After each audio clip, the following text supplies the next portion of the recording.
Horror Lies. Hey guys, Rob from Georgia here with you, aka VHS82 apostrophe, your regular Wednesday evening host here at Body Bags.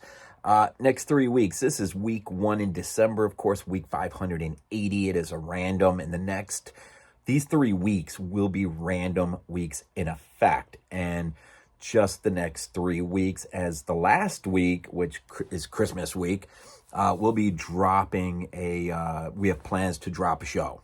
Our latest in our collaborative effort, roundtable discussion. And those reasons will become much more clear a little bit later on. But suffice it to say, enjoy December, enjoy Christmas. Well, shoot, we're in Thanksgiving mode, right? I'm doing this a little bit early, so Thanksgiving is tomorrow.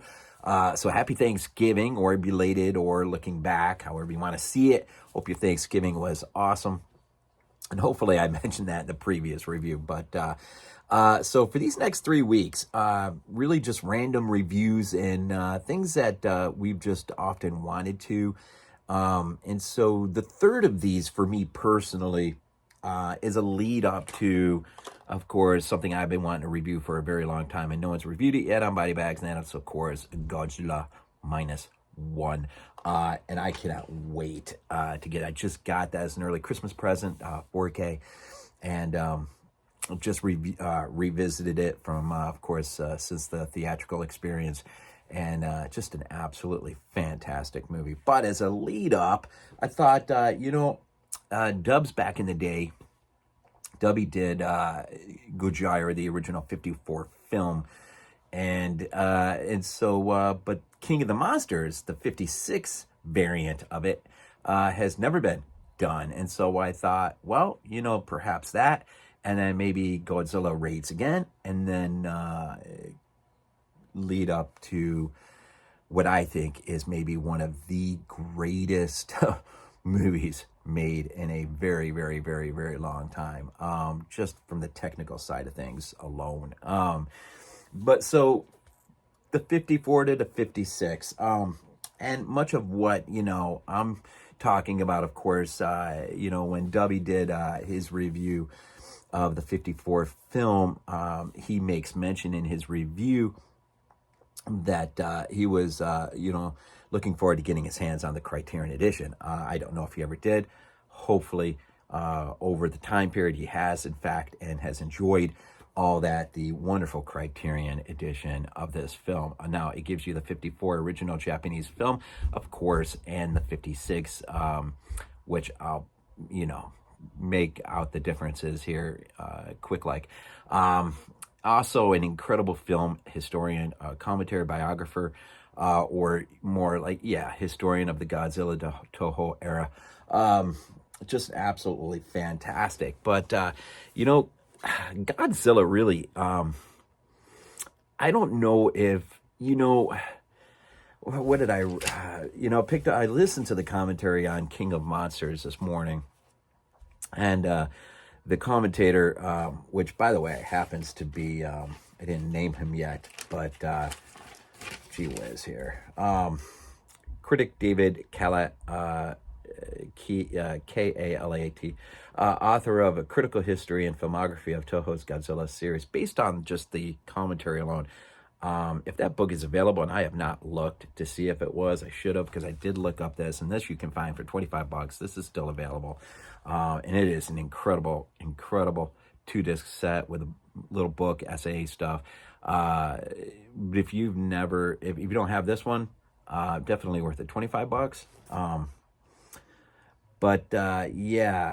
And he gives commentary. It was recorded back in 2011. He gives commentary for both the 54 and the 56. I don't know how different those commentaries are from one another. I like to think that they were recorded separately, as the 56 film is really, in a sense, a much different film than the 54. And anyways, so for those of you not familiar with the Criterion edition, off the back of the Criterion box, Godzilla, aka Gajar, a roaring granddaddy of all monster movies. It is also remarkably humane and melancholy drama made in Japan at the time when the country was reeling from nuclear attack and H-bomb testing in the Pacific. Its rampaging radioactive beast, the poignant embodiment of an entire population's fears, became a beloved international icon of destruction, spawning almost 30 sequels, a thrilling, tactile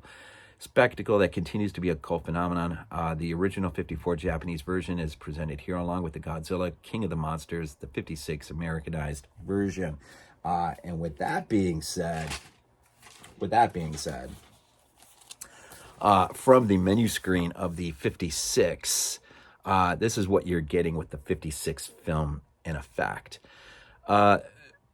From the menu screen. This 1956 feature film, co-directed and edited by Terry Morse, is the famous American reworking of the original Godzilla. It combines footage from the original 1954 production with new material starring Western actors, including Raymond Burr as reporter Steve Martin. And much of the film, really the entire film, is worked around his character, which has been integrated in.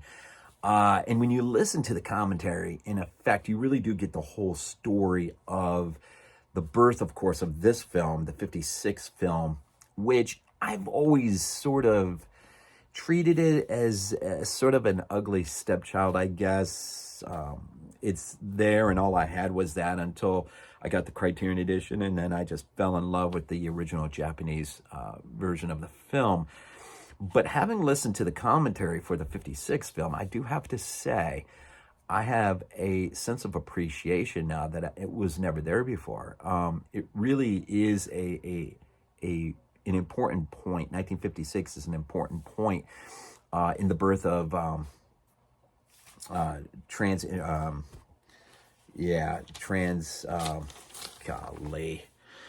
that's just where my mind, Trans World International, in terms of marketing films like foreign films like Godzilla to the international market. And the commentary just goes into great detail in terms of how significant that year was in terms of foreign film being given a new sort of way to be marketed, and a lot of it has to do with, of course, the reworking of an original content, being, they took the 54 film and then they sort of Terry Morse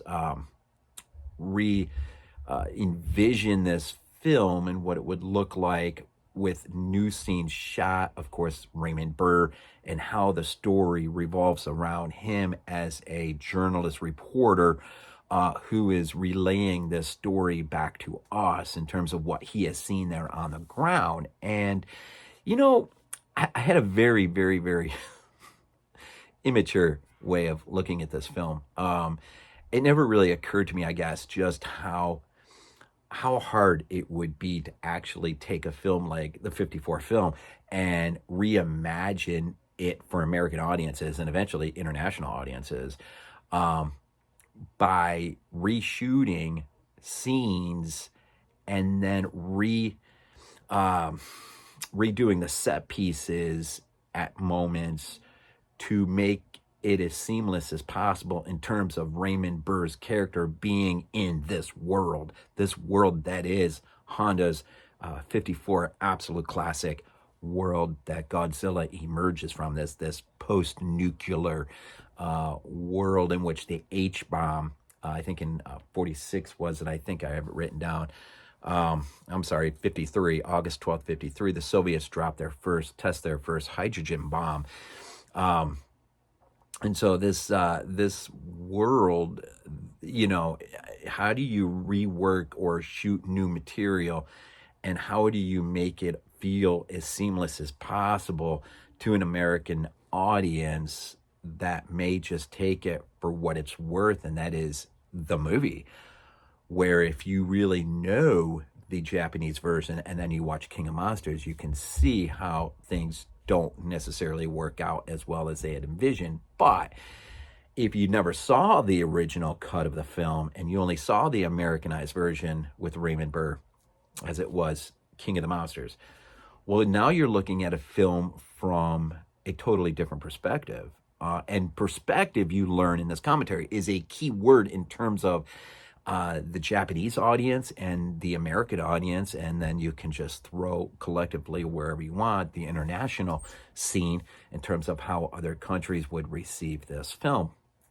And so, even today, this film has, well, 5 years ago, right? I think Shin Godzilla came onto the scene. Of course, we've got the whole monster verse thing going on here, with I think the last one being, the two Godzilla versus King Kong films, but Godzilla King of Monsters, which maybe might have been the best moment for the American take, perhaps.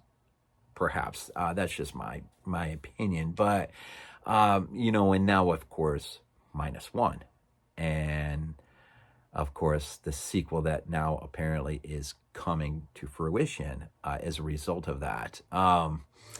So Godzilla remains extremely relevant to the conscious of people. And why is that exactly? Maybe it's just because even today in 2024, very quickly 2025, people are just, with good reason, a little bit freaked out by the nature of nuclear war and what that may mean if we're ever subjected to it. And maybe today, and that's where -1 really sort of comes in at a unique moment in film history, in much the same way the 54 film first, was unleashed.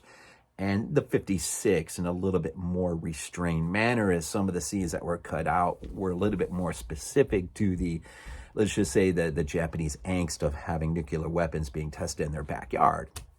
Which I have to say, some of the extras on the Criterion release are really awesome for a lot of this stuff, in terms of the Lucky Dragon, number 5, I think it is, which is alluded to at the beginning of the 54 film, and the fishing trawler. In real life, of course, this fishing trawler gets too close to a testing site, and I think 85 miles close to it, and they're just, scorched with ash and radiation, and one of the crew members, I do believe it's the captain, ultimately dies from this experience. And so, this is very, very much on the Japanese mind, and not just for that reason, but for many, many reasons that we would find difficult, or maybe not so difficult to understand, at least from a distance, right? And so why does it remain relevant? Well, maybe, it doesn't help that in these last 3.5, 4 years, the term, the phrases nuclear exchange, nuclear war probably have been used about as much as they have ever been used, at least in my short lifetime. Now, I'm 54. Outside of living through the tail end of the Cold War, I don't remember those phrases being used in the way they nonchalantly are used today. And perhaps that's where -1 reemerges with an exclamation point on this idea that to never have been involved in war is something to be proud of, is somehow missing the general impression of people today, at least for some, who just, I don't know, man. Sometimes I think some people are just psychotic. They want this to happen. I don't know what they think. It's almost like, the Battle of Bull Run, the first Battle of Bull Run. These nuts, man. They, in the North, man, they came down with their picnic baskets and laid them out, blankets. They thought they were in treat for a piece of theater or something. And when they were nearly overrun by the Southern victory of the first Battle of Bull Run, these people were sent into shock as to the nature of what war really truly is. And unless you are privy to that, it's easy to stand at a distance and scream and shout and holler and everything else, not realizing that this very quickly could end up on your doorstep. And if it does, it's going to change your life forever. And there's nothing you can do to reverse it. Nothing. I don't know. I do not know. But that's probably the main reason why Godzilla remains in the public awareness or conscience. It's quietly reminding us This is a pathway we do not want to go down. And if we do, we will not be able to reverse course, most likely. And the consequences will be, well, they will be as such that there's no going back. And so, King of the Monsters, sort of lightens that tone a little bit from the 54 film with Raymond Burr, but it's some of the material from the original film are cut down. It's cut down, I think, from the original is an hour and 20 minutes. No, I'm sorry. The original is an hour and 36 minutes. The King of Monsters is an hour and 20 minutes. Now that's removing huge sections of film and reintegrating new film with Raymond Burr as its center point, right? In much case, the story of Godzilla is revolving around as he relates what he sees on the ground to us as a viewer. And, you gain some things with the 56. Some of the pacing is picked up. It's more tailored probably to an American audience who wants, first, I guess, to see a good science fiction piece, a monster movie with work in terms of miniatures that was unparalleled at the moment. I don't know if anything came anywhere close to the work, which, as I was revisiting it today, I couldn't help to think of perhaps Antonio Margheriti as a sort of torch bearer, I guess, for the work of miniatures, and at least in terms of the life and career that he lived from Italy, and the work he did with miniatures was just absolutely, and how you view those things in film is not often how we as American audiences view them or ought to view them. We love our film to be, we're literalists, I guess, and we love to be as realistic as possible, but that's not really the intention of film, I don't think, in its purest sense. It's fantasy. It's not real. It wants to take you somewhere and allow you to think about things that normally maybe you would never think about, and appreciate all the hard work that goes into such things, right? And Godzilla perhaps is a standard bearer of all that would lie ahead.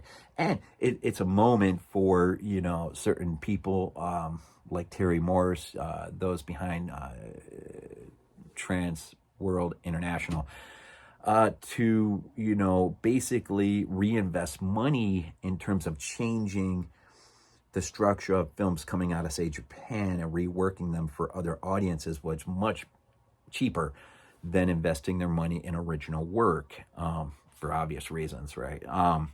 So it's interesting, and it's interesting for Japan in terms of just where it is in 54 to 56 and beyond. Of course, I think our involvement and our occupation ends in 52, if I remember. If I think 52, we end our occupation in Japan. And so, at that point, once our occupation ends, there's a level of freedom of expression they've never really enjoyed during the occupation. And there's so much material coming out of the commentary. It is so, this edition is so well worth the purchase just to listen to this film historian talk. And I think there are major differences now that I think of it, because I have listened to his commentary from the 54 film, and there are things I remember him talking about that he did not mention in the 56. So perhaps there are differences in the commentary tracks, which, ought to be anyways, right? Although I could see why somebody wouldn't want to necessarily sit down for a consecutive sit down and talk about the same film, albeit two slightly, maybe some would say not so slightly, very different films. And so, it's amazing to think that it got its launch in 54 but was really launched to the international community in 56, and forever would change the world in terms of how some films are marketed. And Gianna's Films, Criterion, has been a major benefactor. Criterion's been a major benefactor as a distribution company. I've only got a handful of films on my shelf, but they are a huge force in terms of distributing films that otherwise would never get distribution. And I don't mean Godzilla, right? Or other films, say like Scanners or RoboCop, or but the vast array of foreign film that they do offer in their catalog is quite impressive and the work they do is impressive as a company. So anyways, I just lay all that out there to, if you don't have the Criterion, you still can get it for $25 on Amazon, perhaps a nice stocking stuffer this year. And yeah, it's good stuff, man. I still appreciate the original film more than the King of the Monsters, but I appreciate the King of the Monsters more now than I did before as a result of the commentary track. And just sort of getting in there deep. So anyways, up next, probably Godzilla raids again, and that'll be my lead up to Godzilla -1 in just a couple weeks. So as always, go Bills. This is not a dream. Not a dream. We might be useful to